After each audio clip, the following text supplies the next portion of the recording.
बिस्मिल्लाहिर्रहमानिर्रहीम। अस्सलाम वालेकुम स्टूडेंट्स। आज हमने first year chemistry chapter number 1 का नेक्स्ट लेक्चर स्टार्ट करना है, which is about combustion analysis. Combustion आप वर्ड से वाकिफ़ हैं। कंबशन का मतलब होता है बर्निंग, जलाना। तो कंबशन एनालिसिस क्या होती है? कंबशन एनालिसिस बेसिकली एक क्वांटिटेटिव एनालिसिस है जिसमें हम किसी भी ऑर्गेनिक कंपाउंड की बर्निंग करते हैं और फिर उससे हमें जो रिजल्ट्स मिलते हैं उससे हम कंपाउंड के अंदर मौजूद एलिमेंट्स की अमाउंट या उनकी परसेंटेज मालूम कर सकते हैं। जब हम किसी भी ऑर्गेनिक कंपाउंड की बर्निंग करते हैं तो उसमें जो मेन प्रोडक्ट्स बनती हैं, ऐसा ऑर्गेनिक कंपाउंड जिसमें कार्बन, हाइड्रोजन और ऑक्सीजन हो, उसमें जो मेन प्रोडक्ट्स बनती हैं वो दो होती हैं। एक कार्बन डाइऑक्साइड होती है, एक वाटर होता है। इसके बाद हमने इसका फ्लो चार्ट डिस्कस करना है कि कंबशन एनालिसिस के प्रोसीजर्स क्या हैं, किस किस तरीके से एनालिसिस होती है, उसमें क्या क्या स्टेप्स इन्वॉल्व हैं। तो सबसे पहले एक फर्नेस में हम ऑर्गेनिक कंपाउंड जिसमें कार्बन, हाइड्रोजन और ऑक्सीजन होती है उसकी बर्निंग करवाते हैं। बर्निंग के नतीजे में जो मेन प्रोडक्ट्स बनती हैं कार्बन डाइऑक्साइड एंड वाटर, तो पहले स्टेप में हम वाटर को एब्जॉर्ब करवा लेते हैं। वाटर का एब्जॉर्बर जो है वो मैग्नीशियम परक्लोरेट होता है, विच इज़ हाइग्रोस्कोपिक कंपाउंड। वो मॉइस्चर को एब्जॉर्ब कर लेता है।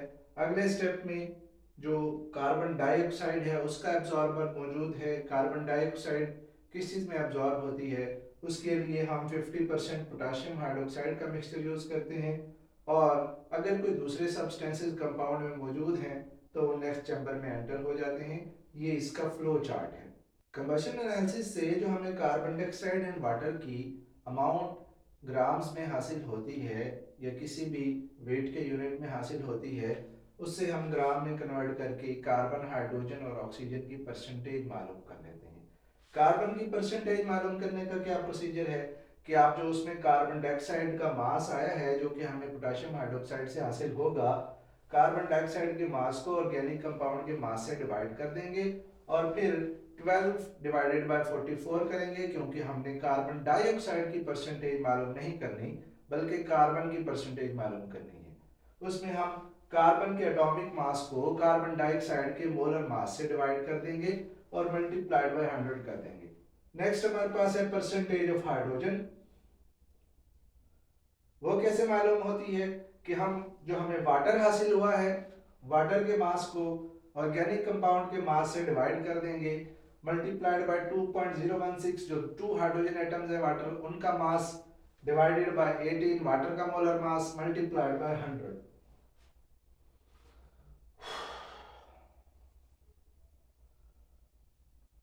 उसके बाद जो ऑक्सीजन की परसेंटेज है वो हम इनडायरेक्टली फाइंड करते हैं। उसका प्रोसीजर क्या है कि कार्बन की परसेंटेज और हाइड्रोजन की परसेंटेज को प्लस कर लेते हैं, ऐड कर लेते हैं और उसे 100 में से माइनस कर देते हैं, क्योंकि तीनों की परसेंटेज जो है वो 100 के इक्वल ही होगी। अगर उसमें 3 एलिमेंट्स मौजूद हैं तो 100 में से माइनस कर देंगे तो हमारे पास परसेंटेज ऑफ ऑक्सीजन निकल आएगी। कंबशन एनालिसिस के बाद हमारे पास जो नेक्स्ट टॉपिक है that is empirical formula. Empirical formula क्या होता है? ये किसी भी कंपाउंड के मॉलिक्यूल का वो सिंपलेस्ट फार्मूला होता है जो उसमें मौजूद एलिमेंट के एटम्स की स्मॉलेस्ट होल नंबर रेशियो को रिप्रेजेंट करता है। तो आप डेफिनेशन लिखेंगे, the formula which tells the smallest whole number ratio of atoms of different element present in the molecule of the compound. उसके बाद हमारे पास एग्जाम्पल्स हैं। हम एक दो एग्जाम्पल्स पुट कर देते हैं इसमें कि एम्पिरिकल फार्मूला ग्लूकोज का जो होता है उसका मॉलिक्यूलर फार्मूला C6H12O6 है, लेकिन उसका एम्पिरिकल फार्मूला होता है CH2O। और एम्पिरिकल फार्मूला ऑफ बेंजीन जो होता है दैट इज CH, उसका मॉलिक्यूलर फार्मूला होता है C6H6। नेक्स्ट है हमारे पास डिटर्मिनेशन ऑफ एम्पिरिकल फार्मूला। तो determination of empirical formula involve following steps. इसमें मदरजा झेल स्टेप्स होते हैं। वो स्टेप्स क्या हैं, क्या होंगे कि हम कैसे एम्पिरिकल फार्मूला को डिटरमाइन करेंगे। उसमें पहला स्टेप ये है कि आपने परसेंटेज कंपोजिशन मालूम करनी है कंपाउंड की। उसका मेथड क्या होता है कि वो आप ये जो कंबशन एनालिसिस आपने की है इसमें आप कार्बन डाइऑक्साइड और वाटर के मास से percentage of carbon, percentage of hydrogen और परसेंटेज ऑफ ऑक्सीजन मालूम कर सकते हैं। उसके बाद है हमारे पास कि आपने नंबर ऑफ मोल्स फाइंड करने हैं हर एलिमेंट के, उसका मेथड क्या होता है कि आप हर एलिमेंट की परसेंटेज को उसके एटॉमिक मास से डिवाइड कर देंगे।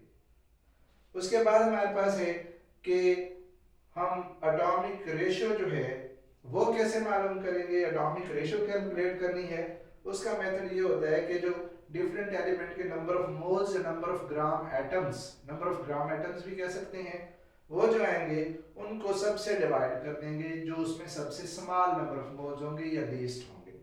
अगर आपके पास रेशियो होल नंबर होती है तो फिर यही एम्पिरिकल फार्मूला है, अदरवाइज आप किसी सूटेबल नंबर से मल्टीप्लाई करके उस फ्रैक्शन वाली रेशियो को आप एम्पिरिकल फार्मूला मालूम कर सकते हैं।